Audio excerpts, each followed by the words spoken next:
Bismillahirrahmanirrahim. Terjemahan buku Ihya Ulumuddin karya Imam Al-Ghazali. Cetakan tahun 1998. Buku jilid ke-1 mulai halaman 291. Kitab Ilmu. Lanjutan dari sebelumnya.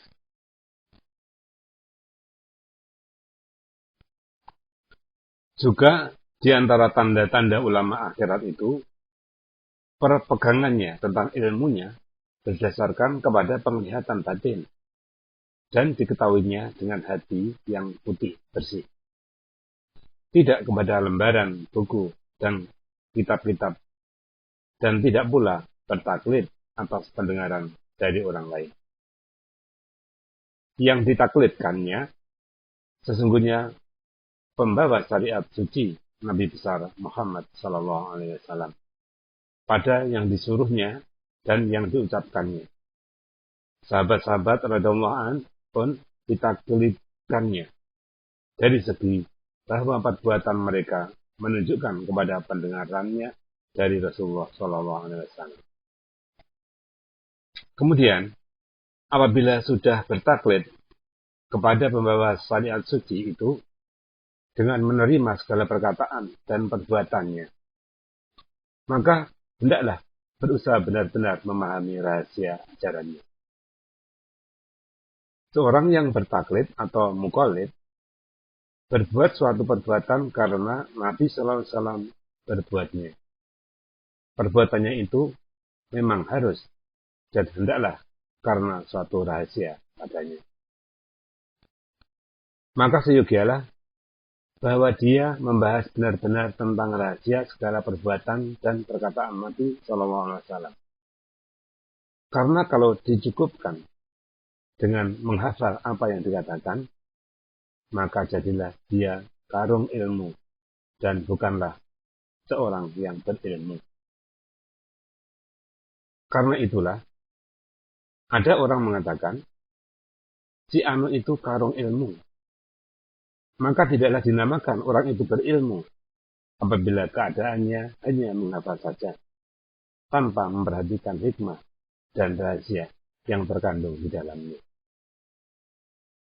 Orang yang tersingkap dari hatinya tutup dan memperoleh nur hidayah, maka jadilah dia seorang yang diikuti dan ditaklidkan. Maka tidak sia-sialah dia bertaklid kepada orang lain. Karena itulah, berkata Ibnu Abbas radhiyallahu anhu, tiada seorang pun melainkan diambil dari ilmunya dan ditinggalkan selain Rasulullah Sallallahu Alaihi Wasallam. Diriwayatkan At-Tabarani dari Ibnu Abbas. Ibnu Abbas itu mempelajari fikih pada Zaid bin Sabit dan membaca Al-Quran pada Ubay bin Ka'ab. Kemudian dia berselisih dengan Zaid dan Ubay tentang fikih dan tentang pembacaan Al-Quran. Berkata setengah ulama salaf, apa yang datang kepada kami dari Rasulullah SAW, kami terima di atas kepala dan penuh perhatian dari kami. Dan apa yang datang kepada kami dari para sahabat radhiyallahu anhu, ada yang kami ambil dan ada yang kami tinggalkan. Dan apa yang datang dari para tabi'in, maka mereka itu laki-laki dan kami pun laki-laki. Dianggap lebih para sahabat itu karena mereka melihat dengan mata kepala sendiri al-ikhfal Rasulullah SAW. Dan hati mereka terikat kepada hal ikhfal itu yang diketahui dengan qarinah atau tanda-tanda. Lalu membawa mereka kepada yang benar dari segi tidak masuk dalam riwayat dan ibarat. Karena telah melimpahkan nur kenabian kepada mereka yang menjaga dari kesalahan dalam banyak hal. Apabila berpegang kepada yang didengar dari orang lain, itu taklid yang tidak disukai. Maka berpegang kepada kitab-kitab dan karangan-karangan adalah lebih jauh lagi. Bahkan kitab-kitab dan karangan-karangan itu adalah barang yang baru dibuat. Sedikit pun tidak ada daripadanya pada saat sahabat dan tabi'in yang terkemuka. Tetapi datangnya adalah sesudah 120 tahun dari hijrah Nabi SAW dan sesudah wafat seluruh sahabat dan sebagian besar dari tabi'in dan sesudah wafat Said bin Al-Musayyab, Al-Hasan dan para tabi'in yang pilihan. Bahkan ulama-ulama yang mula-mula dahulu tidak menyukai kitab-kitab hadis dan penyusunan kitab-kitab, supaya tidaklah manusia itu sibuk dengan buku-buku itu dari hafalan, dari Al-Quran, dari pemahaman, dan dari peringatan. Mereka itu mengatakan, hafalah sebagaimana kami menghafal. Karena itulah, Abu Bakar dan segolongan sahabat Nabi SAW tidak menyetujui penulisan Al-Quran atau mengkodifikasikan dalam suatu masa. Mereka berkata, bagaimana kita membuat sesuatu yang tidak diperbuat Nabi SAW? Mereka itu takut nanti manusia itu berpegang saja pada mushaf dengan mengatakan, kita biarkan Al-Quran yang diterima oleh mereka dari tangan ke tangan dengan dipelajari dan dibacakan supaya menjadi pekerjaan dan cita-cita mereka.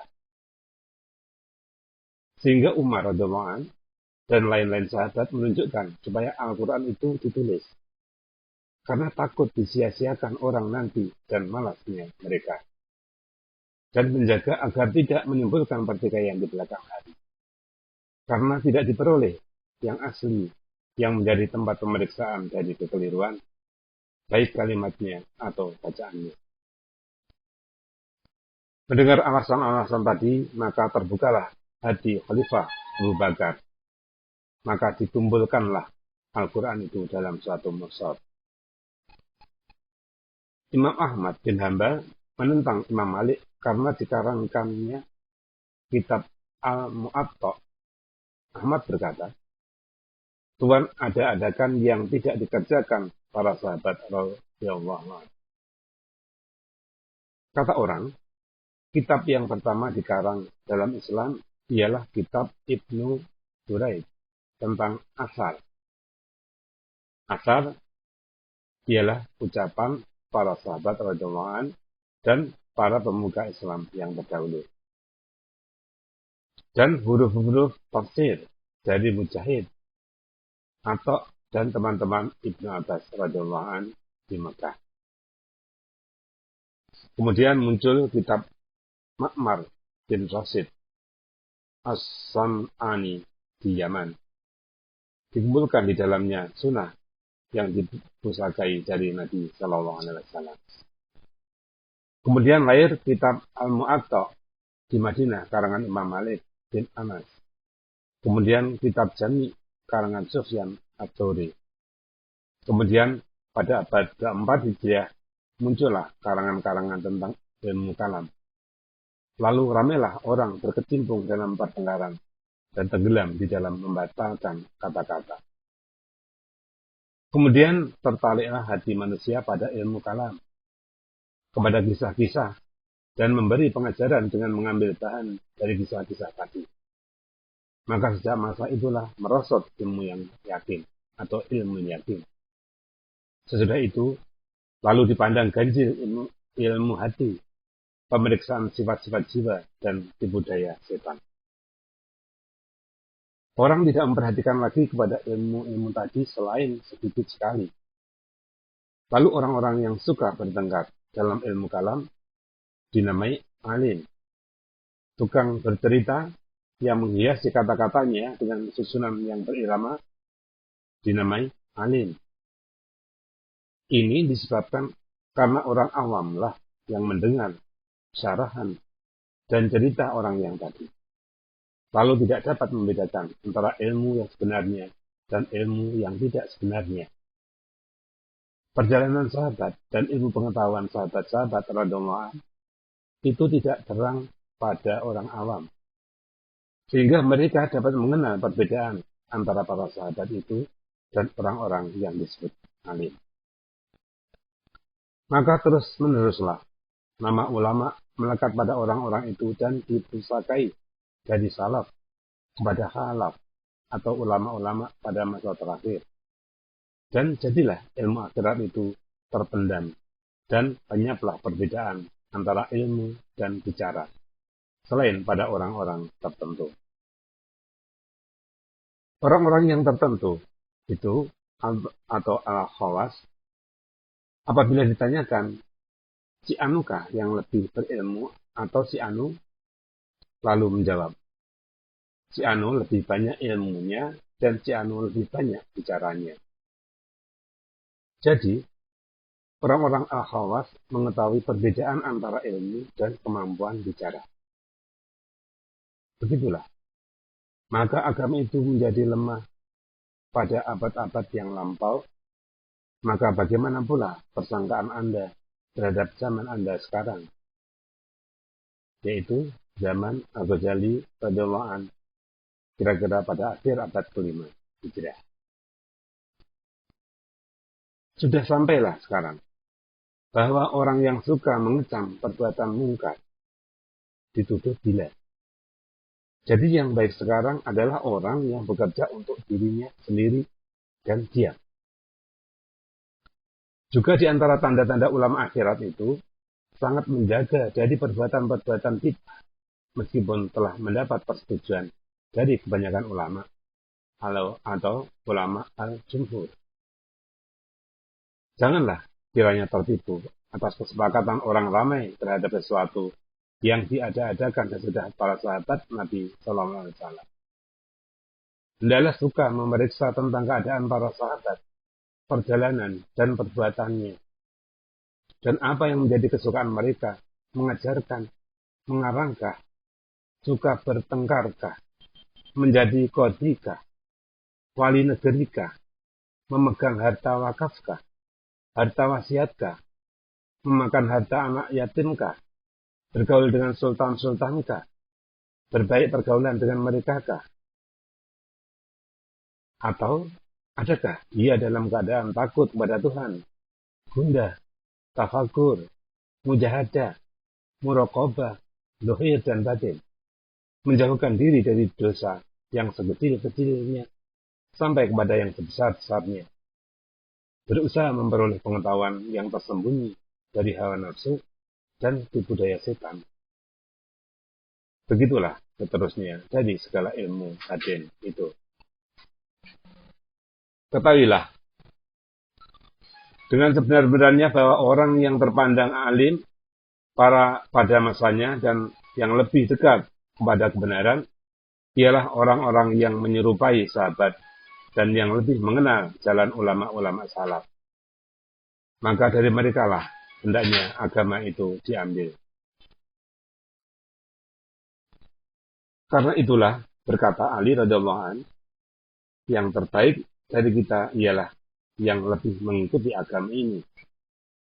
Perkataan Ali ini untuk menjawab pertanyaan yang ditujukan kepadanya. Tuhan sudah menyalahi dengan si anu, maka tidaklah layak untuk berkeberatan menentang orang yang masa sekarang, buat menyetujui orang masa Rasulullah SAW. Manusia sebenarnya berpendapat dengan pendapat pada masanya, karena tabiatnya condong kepadanya, dan dirinya tidak mau mengakui bahwa cara yang demikian menyebabkan tidak memperoleh surga. Dari itu, serukanlah bahwa jalan ke surga tidak lain dari itu.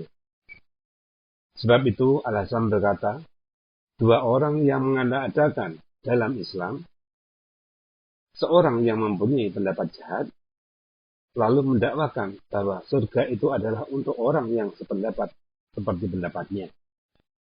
Dan seorang lagi yang boros, penyembah dunia, marah dia karena dunia, senang dia karena dunia.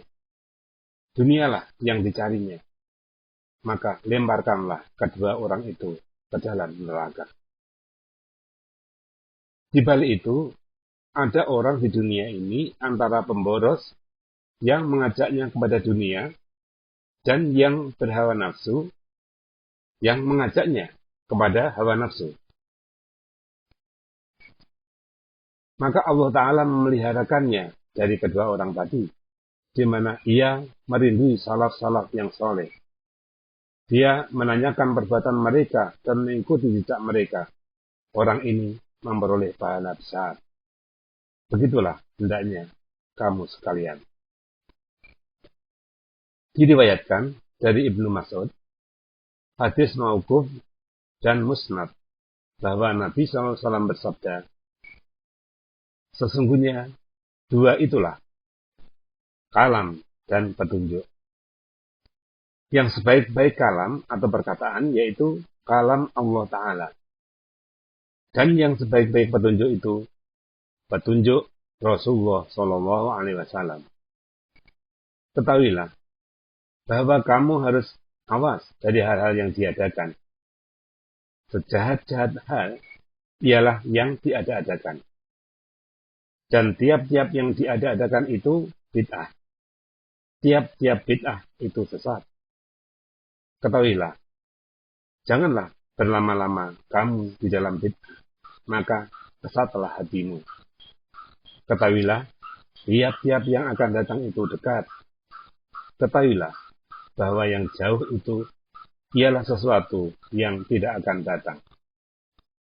Dirawikan Ibnu Majah dari Ibnu Mas'ud. Rasulullah SAW ialah amat baiklah orang yang memperhatikan akan kekurangan dirinya, tidak memperhatikan kekurangan orang lain. Berbelanja dari harta yang diusahakan, tidak pada jalan maksiat. Bergaul dengan ahli fikih dan ahli hukum, dan menjauhkan dirinya dari ahli sesat dan maksiat. Amat baiklah orang yang merendahkan diri, baik budi, bagus batin, dan terpelihara manusia lain dari kejahatannya. Amat baiklah orang yang berbuat menurut ilmunya, berbelanja pada kebajikan yang lebih dari hartanya, menahan yang tidak perlu dari perkataannya. Sunnah Nabi berkembang dalam dadanya dan tidak dibawanya kepada bid'ah. Diriwayatkan Abu Naim dari Husain bin Ali. Ibnu Mas'ud radhiyallahu anhu pernah berkata, petunjuk yang baik pada akhir zaman adalah lebih baik dari banyak amal perbuatan. Dan berkata Ibnu Mas'ud pada tempat yang lain, kamu sekarang pada masa di mana orang-orang baik dari kamu bersegera dalam segala pekerjaan. Dan akan datang sesudahmu nanti suatu masa, di mana orang-orang baik dari mereka teguh lagi berhati-hati mengerjakan sesuatu. Karena banyaknya perbuatan syubhat atau yang dilakukan halal haramnya. Memang benarlah ucapan Ibnu Mas'ud itu. Siapa yang tidak berhati-hati pada masa sekarang, lalu mengikuti saja orang banyak, dan berkecimpung dalam perbuatan yang dikerjakan mereka, niscaya binasa, sebagaimana mereka itu binasa. Berkata Hudzaifah radhiyallahu anhu, yang lebih mengherankan dari ini, ialah perbuatan yang baik dari kamu pada hari ini adalah mungkar pada zaman yang lampau. Dan yang mungkar dari kamu pada hari ini adalah baik pada zaman yang silam.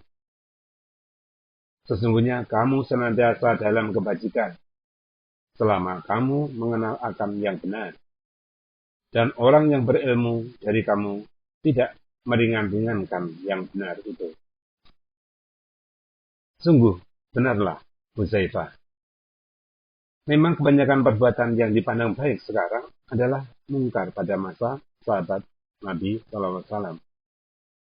Karena kebanyakan yang dipandang baik pada masa kita ini ialah menghiasi masjid-masjid, membaguskannya, mengeluarkan harta banyak dalam pembangunan bagiannya yang kecil-kecil, dan membentangkan permadani yang empuk di dalamnya.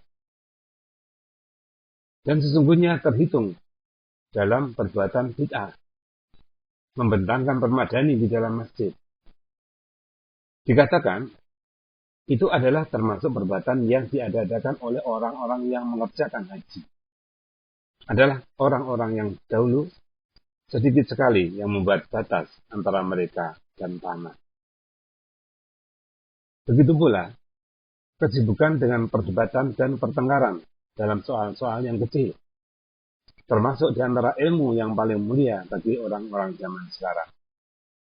Dan mendakwakannya termasuk di antara perbuatan yang terbesar untuk mendekatkan diri kepada Allah Ta'ala. Padahal itu termasuk dalam perbuatan yang mungkar. Di antara yang mungkar juga mengubah-ubah atau talhin bacaan Al-Quran dan azan. Di antara yang mungkar juga membanyakkan pemakaian air pada pembersihan diri, was-was atau terlalu ragu-ragu waktu bersuci, menyangka sebab yang bukan-bukan mengenai najis kain, sedang dalam pada itu tidak mementingkan antara halalnya dan haramnya makanan yang dimakan. Dan begitulah seterusnya. Benarlah kiranya Ibnu Mas'ud radhiyallahu anhu yang mengatakan, kamu pada hari ini dalam zaman di mana hawa nafsu mengikuti ilmu, dan akan datang kepadamu nanti suatu zaman di mana ilmu mengikuti hawa nafsu. Imam Ahmad bin Hanbal pernah berkata, mereka meninggalkan ilmu dan menuju kepada yang ganjil-ganjil, di mana ilmu itu tidak kurang pada mereka. Kiranya Allah menolong mereka dari keadaan itu. Berkata Imam Malik bin Anas radhiyallahu anhu, orang-orang pada masa dahulu tidak menanyakan tentang hal-hal ini seperti yang ditanyakan orang-orang pada masa sekarang. Dan ulama tidak mengatakan tentang yang haram dan yang halal. Tetapi saya jumpai mereka itu mengatakan yang sunnah dan yang makruh. Artinya, mereka itu memandang kepada yang sehalus-halusnya dari perbuatan makruh dan sunnah. Sedang perbuatan yang haram, keburukannya sudah nyata. Hisam bin Urwah pernah berkata, jangan engkau tanyakan mereka dari ini tentang sesuatu yang diada-adakan oleh diri mereka sendiri. Karena untuk itu mereka telah menyediakan jawabannya. Tetapi tanyakanlah mereka mengenai sunnah, sebab mereka tidak mengetahuinya. Abu Sulaiman Ad-Darani pernah berkata, tidak sewajarnya lah bagi orang yang memperoleh ilham sesuatu kebajikan, lalu terus mengerjakannya, sebelum lagi mendengar hal itu pada asar, maka ia memuji akan Allah Ta'ala, karena ilham itu sesuai dengan apa yang pada dirinya.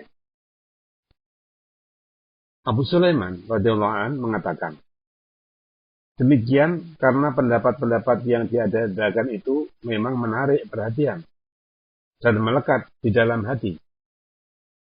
Oleh karenanya, kadang-kadang mengotorkan kebersihan hati, lalu menyangka yang batil itu benar. Dari itu haruslah dijaga dengan hati-hati, dengan membuktikannya dengan asar-asar. Karena inilah, tatkala Khalifah Marwan mengadakan mimbar pada salat hari raya di sisi tempat bersolat, lalu bangun Abu Sa'id Al-Khudri radhiyallahu anhu seraya berkata, hai Marwan, bukankah ini bid'ah? Tidak, menjawab Khalifah Marwan. Ini tidak bid'ah, tetapi lebih baik daripada yang Tuhan ketahui. Sesungguhnya, orang sudah banyak sekali. Maka maksudku supaya suara itu sampai pada mereka. Menyambung Abu Sa'id, demi Allah, tidaklah sekali-kali kamu mendatangkan yang baik dari apa yang aku ketahui selama ini. Wallah, demi Allah, tidaklah akan aku bersalat di belakangmu hari ini. Sesungguhnya Abu Sa'id menantang Khalifah Marwan dalam peristiwa tadi. Disebabkan Rasulullah SAW dalam khutbah hari raya dan khutbah sembahyang meminta hujan memegang busur atau tongkat, tidak di atas mimbar. Diriwayatkan At-Tabarani dari Al-Bara. Pada suatu hadis yang terkenal disebutkan, barang siapa mengada-adakan dalam agama kita sesuatu yang tidak di dalamnya, maka tertolak. Pada hadis yang lain tersebut, barang siapa membohongi umatku, maka atasnya laknat Tuhan, malaikat, dan seluruh manusia. Diriwayatkan Ad-Daruqutni dari Anas. Lalu orang bertanya, "Ya Rasulullah, bagaimanakah orang membohongi umatmu?" Nabi menjawab, yaitu diada-adakannya sesuatu bid'ah, lalu dibawanya manusia padanya. Bersabda Nabi SAW, sesungguhnya Allah Ta'ala mempunyai seorang malaikat yang menyerukan setiap hari. Barang siapa menyalahi sunnah